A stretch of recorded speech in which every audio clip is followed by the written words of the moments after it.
Welcome to your English classes.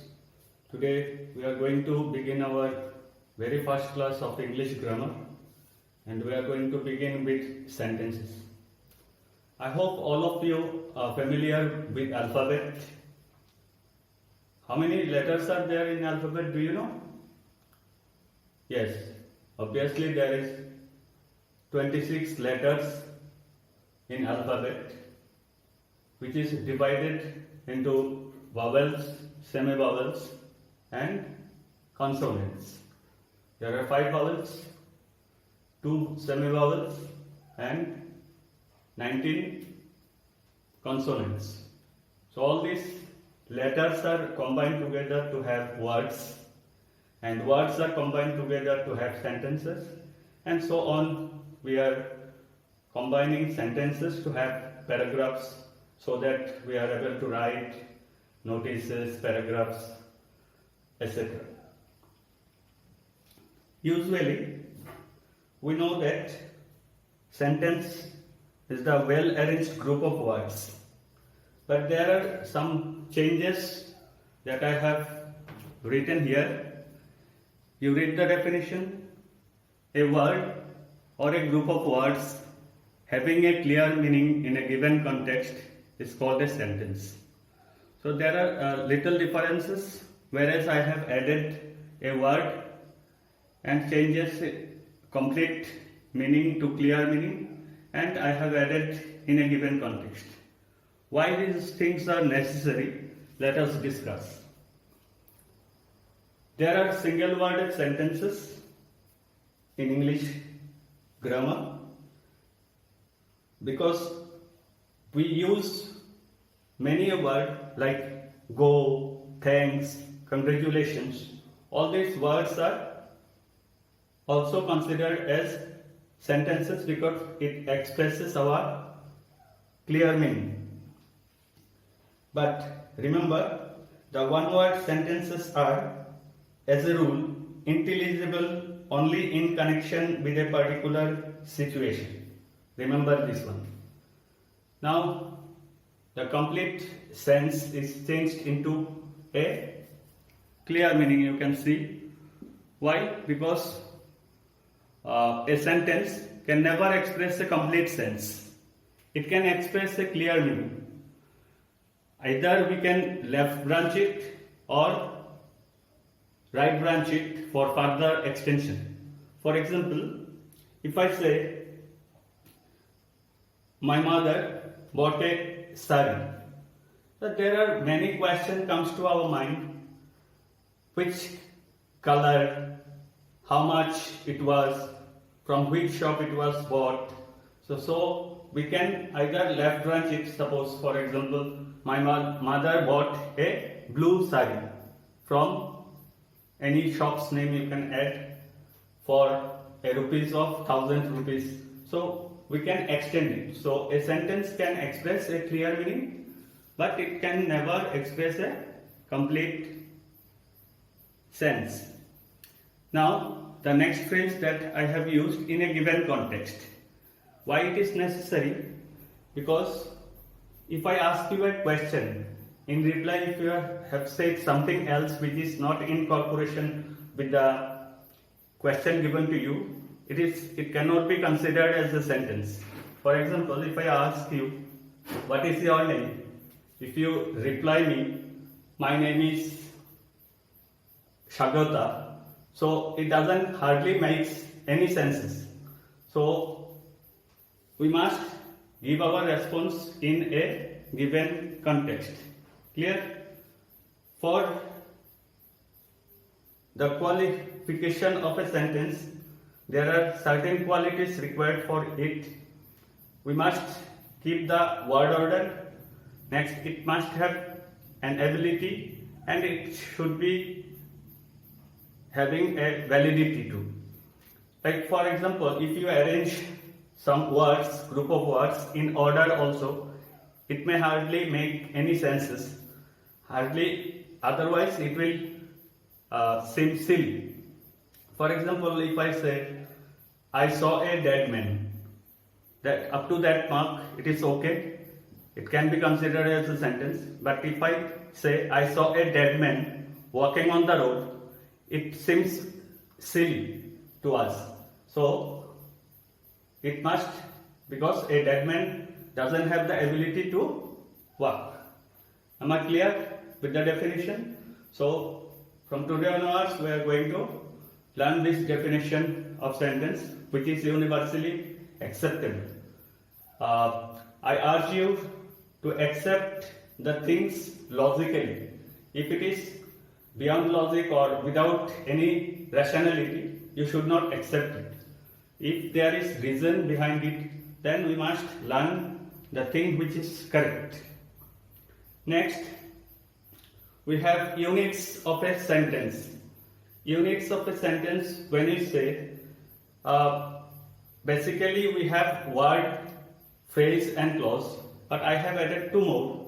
Here you can see syllable. This is the change that occurred here, syllable and morpheme. Syllable and morpheme. So let us know what is syllable. A syllable is a unit of pronunciation with one vowel sounds, and whereas morpheme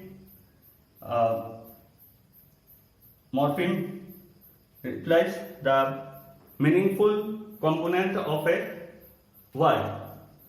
So you can see the differences between syllable and morpheme. With the same word, I have cited one example. Understanding. Both are understanding. So if I divide the syllable of understanding, understand, ing. So we have found 4 syllables in this word. But if we divide it into morpheme, we can get it understand and ing. So there are 2 morpheme. Am I clear? So let us go to word.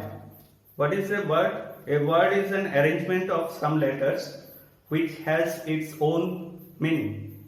Next comes phrase.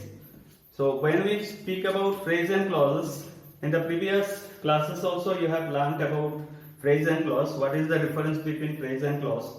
Both are groups of words, but what is a phrase?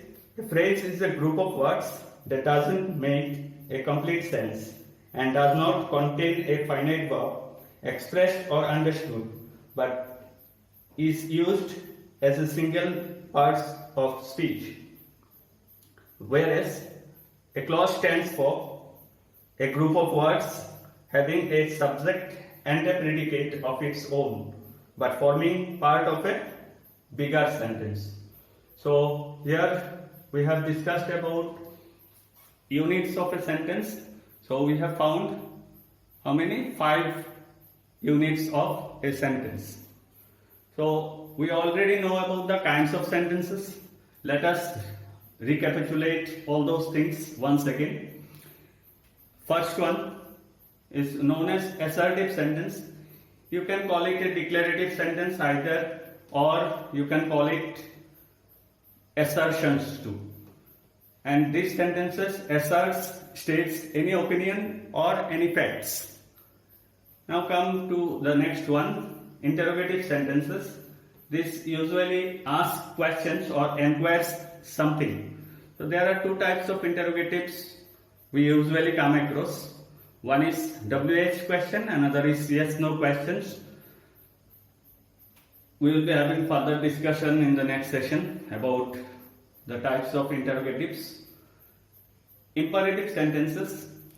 These sentences express commands, requests or entreaties, order, etc. Exclamatory sentences express strong feeling, like a sudden feeling of our mind. Usually these are expressed with interjections. Next, which is not added in your book, optative sentence. We come across these sentences every now and then. These sentences express prayer, keen wish, cars, blessing, etc. Now, in addition, I have added emphatic sentences, which usually emphasizes. Usually, this sentence emphasizes on the sentence. So, let us cite some example of assertive sentence. In assertive sentences, you can say like, we work hard to earn our living. Next, interrogative sentences, how are you? Who are you? Are you going to the market? Imperative sentences express, as we said, commands, requests, and entreaties. So these sentences are like, bring me a glass of water, do not tell a lie. Next comes optative sentences, exclamatory sentences. So, like, whoosh, you are in the library. How dark this night is. Hooray, we have won the medal. So, this type of sentences are known as exclamatory sentences. Usually, these sentences begin with interjections. Rather than this, you can have some sentences which begins with what, like, what a big snake. Next, like, with how beautiful you are.